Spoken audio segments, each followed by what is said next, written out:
Hi,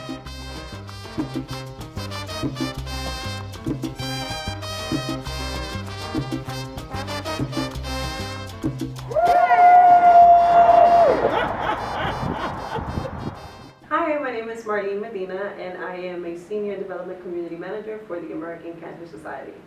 What can ACS offer our community?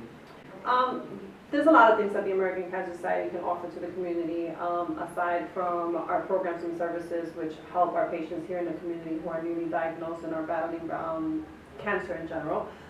We do offer a 1-800 number, which happens to be one of our huge resources that we offer, which is a hotline that we have that is available 24 hours a day, 7 days a week, where anyone can call at any time to ask any questions. We have registered nurses who are waiting on the line to answer any type of cancer-related questions that a patient might have. But if you're a caregiver as well and you're seeking help because you're looking for a support group or you need help with finances, we will be able to put you in contact with a support group or a organization that might be able to help you in your community. What is that 1-800 number? Oh, that 1-800 number, of course, is 1-800-227-2345, and also our website, cancer.org, which happens to be one of the best resources that we also have aside from the phone number.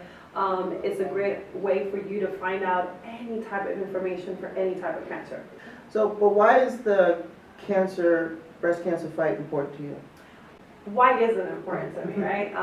As a woman, it is very important because not only is this something that is very prevalent in my family and it runs in my family, there is a big history of cancer in my family, not only breast cancer, but cervical cancer. And my mom, who is a 27-year survivor. Congratulations. I know, and I'm very thankful for that. She was only given 6 months to live, to live. So when we were able to kind of overcome that, it was something that kind of raised awareness, for me and my sister. And, it's something that is very important. I feel like, every woman and men, because breast cancer affects men as well, Okay.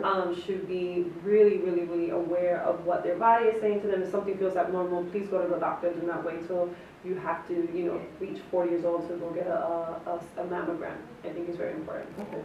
How much does the American Cancer Society expect to raise at this year's walk? So locally in the Bronx, we are expecting to raise $650,000 for in the breast cancer walk, which we invite everyone to come out to October 15th at Orchard Beach. But in New York City alone, we're expecting to raise over $7 million in the fight against breast That's cancer. very impressive. How close were you to your goal last year? We were very close. We didn't quite reach that 6.5 million goal, but we were very close to reaching that goal. But every year we always need help, so that's why we're always out in the community. So I'm very happy that you guys are doing this. Oh, thank you. And where does this money that we raise go? So the money that you raise goes to support programs and services that support the community. So such as Road to Recovery, which is a great program that provides our patient a ride to and from treatment. So if you're a patient and you live in the Bronx and it takes you an hour just to get to your treatment center because you have to get on a bus and a train, we want to make sure that we remove that barrier for you. And we provide you we kind of put you together with a volunteer who will be able to take you to and from treatment so that way you don't have to get on public transportation. We also have our Hope Lodge, which happens to be located on 32nd Street and between 6th and 7th Avenue. Is a lodging facility that provides our patients and our caregivers an opportunity for them to stay there for free for the length of their treatment. So how does the Hope Lodge work? Anyone who has to travel more than 90 miles to a treatment center, we don't want to have to put them through that. Cancer is something that when patients are having to undergo treatment and having to go through chemo and radiation, it takes a lot from them. Mm-hmm. So we want to, again, remove those barriers from that and make sure that they have a place to stay free of charge. There's no cost to that. And the way that we're able to do that is by the money that we're raising. And then, of course, research. Alone in as of March 2017, we've already put $35 million into research. So our goal is that by 2020, we double the numbers of research dollars. So what can we as a team do to raise more research money? What can we not do, right? I think it's very important, aside from the fact that we need the help to raise the funds, so that we can then find, make great advances in cancer and really try to find a cure for cancer, is really raising awareness. I think it's very important, especially here in the Bronx and the Hispanic community. I think the Bronx happens to be one of the most underserved boroughs out of the 5 boroughs, and it's very important for our community to know that not only are we here to provide them support, but we're here to help. Mhm. So these dollars that we're raising is so that we can help them. So if a patient comes up to you and says, my hair is falling out because I'm undergoing radiation and I just can't, don't even have the energy to get up and like go out because I just don't look good or I don't feel good, Mhm. we'll provide you with a free wig. Oh, wow. We'll have the Look Good and Feel Better program, which is my favorite program, not because I'm only, because I'm girly and I like makeup, but it's a great program because it helps our women and our men as well, who are undergoing treatment, and the reaction that they get to radiation and chemo is really bad for their skin. So we want them to kind of get up in the morning and put their best foot forward. So we teach them how to put on makeup, how to conceal a lot of those reactions that they get to the treatments, and really help them get out and about. We don't want them to feel like this disease is going to, take them. We want them to feel like we can overcome this disease.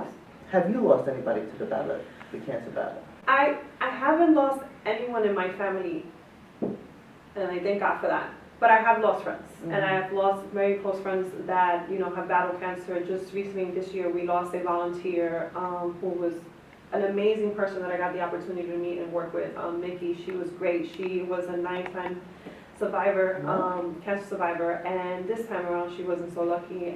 But just having that opportunity to meet her, Mickey was one of those people that the minute she walked into the office, she like lit up the room. And every time I got to speak with her, no matter what she was going through in that day, she always made you laugh, and I truly enjoy that. So when we lost Mickey to this, it was very heartbreaking for us, and it still feels it feels really weird when we walk into the office and we know that she's not going to be there. What does the walk mean to you? The walk means a lot. I mean, I've been doing this walk for 5 years. I've been with the American Cancer Society, and I started at the Bronx office working for Making Strides Against Breast Cancer Walk. So this walk means a lot to me. I mean, it's an opportunity for me to not only see how I've grown within the organization, but it's also an opportunity for me to see how we're helping the community. So getting to see all of those community members, everyone in the community to come out and really be one, to really raise awareness and really, fight, it feels good. It feels amazing. One more question for you. Yes. What is your hope for the future? My hope is that, and my wish and what I pray for every day is that we are able to find a cure for cancer in my generation. I would like to see that in my lifetime, to see that we were able to find a cure for cancer. I know that, it's very difficult, and a lot of people think that, we could have found a cure a long time ago. Cancer is a very diverse, not diverse in my correction, it's a very complicated disease. And it's not something that is, easily understandable. As human beings, we react differently to everything. Our immune system is very different, so it's something that is going to definitely take some time in order for us to really find a cure. But I would like for us to find a cure in my lifetime. So if we can do that, that would be amazing. That would be amazing to get rid of the cancer, just totally obliterated. I agree, but I think, the American Cancer Society has been doing a lot of work in the sense of like really trying to better the treatment options that are out there for our patients, clinical trials, that, if a patient is seeking for, like I want to, I've heard about this clinical trial, I want to be a part of it, go to cancer.org, call that 1-800 number, again, 1-800-227-2345. You can call in, you can get more information about our clinical trials, and you can get more information about what new advances we've been able to make in this actual, disease. Is there anything else you want to add before we close? I think, thank you. I want to say thank you so much for having me and allowing us to be a part of this. I mean, I think this is great that you guys are actually raising awareness in the community, and you guys are not only getting everyone involved, but also getting the children involved. I think, the next generation is, might not be so fortunate, right? So we want to make sure that those kids are actually aware of everything that's going on, and that they can be the next people that are going to be fighting against this as well. Okay. Thank you so much for coming Thank out. you, Marie. Thank you.